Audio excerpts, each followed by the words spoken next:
J'espère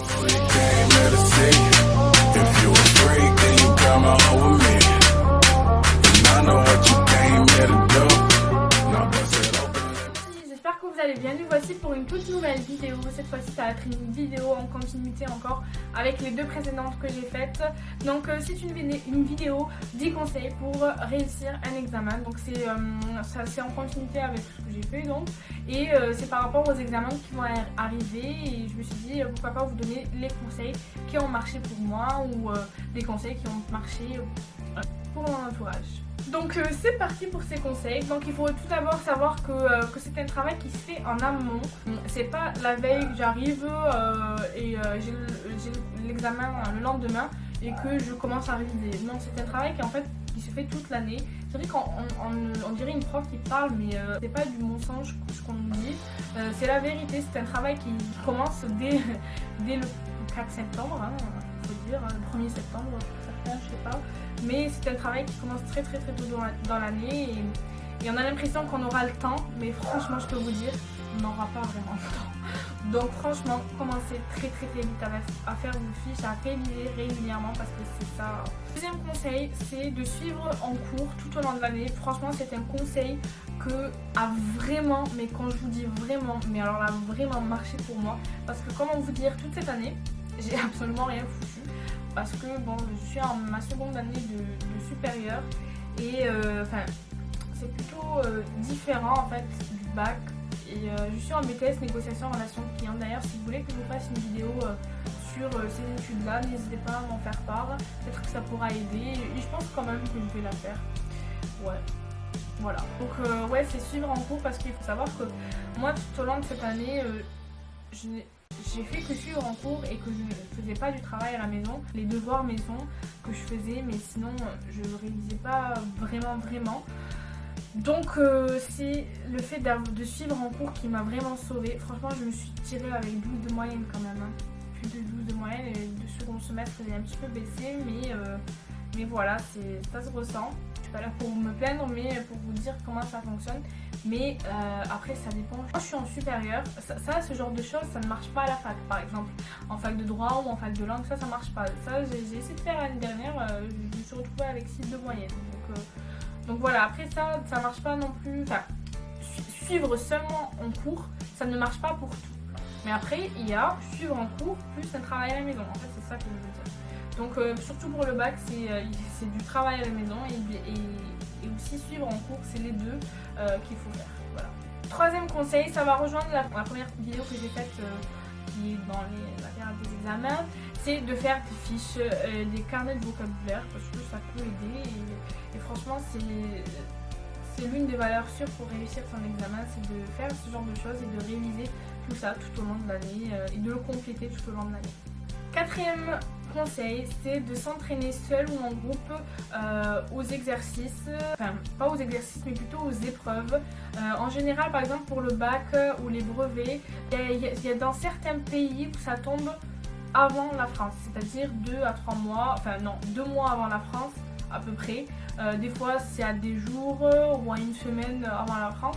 Donc n'hésitez pas d'aller regarder les sujets et de vous entraîner dessus. En plus les corrigés sortent très vite, donc vous pouvez vous auto-corriger et ça peut être franchement des bons entraînements. Et des fois il y a des exercices qui sont les mêmes et voilà, moi je dis ça, je dis rien. Mais ça veut pas dire que vous vous basez que sur ce qui est tombé, hein. C'est pas ça, ça marche pas comme ça, c'est au tirage au sort, donc c'est vous et le hasard quoi. Donc ne faites pas d'impasse vraiment parce que si vous faites des impasses, vous êtes dans la merde. Cinquième conseil, c'est de travailler avec une certaine méthode, d'avoir sa méthode à soi-même, ouais, et de travailler dans un bon environnement. C'est des conseils un peu qui rejoignent ma vidéo des conseils pour comment réviser en fait. Donc voilà, pas d'ordi, pas de portable pour vous déconcentrer à moins que votre ordinateur soit votre outil de travail. Donc voilà, après ce qui peut vous aider aussi c'est de la musique mais sans paroles parce que les paroles vous avez tendance à chanter. Et du coup vous n'êtes pas du tout concentré. Des fois les musiques plutôt calmes ça peut aider, ça peut vous apaiser, donc n'hésitez pas à en mettre en fait pour favoriser en fait votre concentration. J'ai oublié de vous dire mais il faut connaître vos grilles d'évaluation parce que en fait je vous dis pas de faire des impasses mais il faut que vous connaissiez vos grilles d'évaluation pour que vous sachiez comment répondre correctement à la question ou à l'exercice, parce que des fois il y a une façon de répondre à certaines telles questions, développer, pas développer, donner des exemples, pas donner des exemples, citer, etc. Donc il faut vraiment connaître vos grilles d'évaluation, c'est un grand pas en fait, déjà un quart de l'examen, donc franchement n'hésitez pas.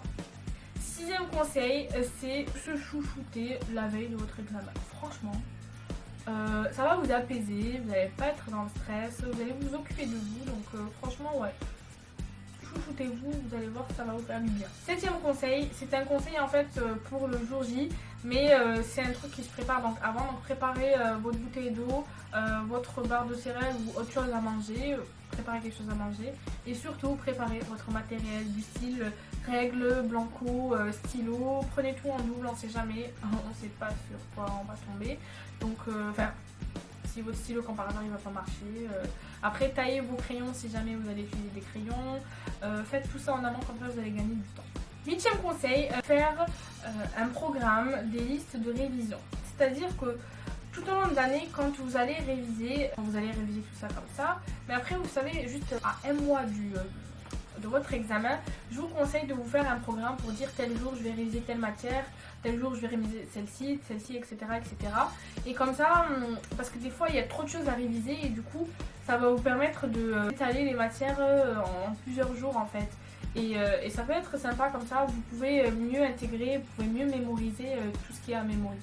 Et du coup ça vous aide en fait à rester organisé, quoi qu'il en soit, parce que c'est toujours le bordel, enfin le fouillis quand on entame ces premiers mois, parce que là t'as tout qui s'enchaîne, il y a 3 semaines qui restent, plus que 2, plus qu'une semaine, plus que 3 jours, plus que 2 jours, plus que 1 jour. Oh mon dieu, je suis en train de vous le raconter, je suis en train de stresser alors que j'ai rien à passer quoi, je suis vraiment dedans quoi en fait, hein. Je suis imprégnée dedans. 9e conseil, je n'ai pas trouvé de 9e conseil, mais si. 9e conseil, c'est de ne pas faire d'impasse dans vos révisions. Je dis ça, pourquoi?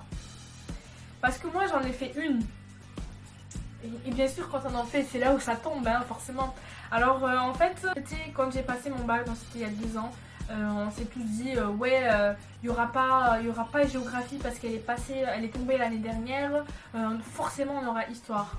Vous parlez, on a eu tout autant géographie, donc heureusement que j'ai une mémoire visuelle et que j'ai pu un petit peu me débrouiller à peu près, mais j'ai quand même eu 8. Ah. Bon, c'est vrai que je m'attendais pas à avoir plus, enfin j'aurais pu avoir 10 quand même, hein, mais tout ça pour dire qu'il ne faut pas faire d'impasse, parce que si vous faites des impasses, vous êtes dans la merde. Franchement, vous êtes vraiment dans la merde et j'ai eu 8 quoi. J'ai eu 8. Bon, c'est vrai que c'est pas ça qui m'a empêché d'avoir mon bac, mais faites pas d'impasse. Oui, faites attention aux coefficients. 10e conseil, dormir tôt pour ne pas être fatigué le jour de l'épreuve, d'être en forme en fait, de donner tout ce que vous avez, d'être concentré. Parce que si vous manquez du sommeil, enfin si vous manquez ne serait-ce qu'un peu de sommeil, vous allez tout foirer hein. Parce que moi des fois quand je dormais super tard, parce que je sais qu'avec le stress vous n'arriverez pas à dormir, mais essayez quand même. Bon, je vous dis que peut-être qu'il faut, enfin c'est vrai qu'il faut dormir, mais après vous allez me dire que même si vous dormez pas, vous allez quand même être en forme le jour de l'examen, parce qu'avec le stress vous ne pourrez pas dormir, donc voilà. Bon ben j'espère que cette vidéo vous aura plu, n'hésitez pas à vous abonner, j'espère que ça va vous aider, sincèrement. La plupart de ces conseils c'est des conseils à appliquer dès le début de l'année. Mais il n'est pas trop tard, hein. Vous pouvez toujours réviser, faire vos fiches, peut-être pas faire vos fiches, mais... C'est chaud quand même, c'est chaud, je sais pas, franchement je ne repasserai pas mon bac 2 fois, franchement, donc... Voilà, je vous souhaite un très très bon courage pour tous ceux et celles qui vont passer leur examen. J'ai la chance de ne pas passer d'examen cette année, franchement, heureusement. J'ai une année sans stress, là cette année ça m'a permis en fait de souffler un petit peu, de ne pas avoir ce stress. Mais ça va vite fait arriver dès septembre, hein. On va commencer par des partiels on va dire, qui vont arriver très très vite en octobre, donc j'ai pas intérêt à faire n'importe quoi et bref, voilà. Donc ça c'est en fait un petit message pour moi-même quand je regarderai cette vidéo en septembre, voilà. Il faut que j'arrête à m'envoyer des messages comme ça en vidéo, on dirait une psychopathe là, bref. Je vous fais de très très gros bisous et je vous dis à très vite, ciao.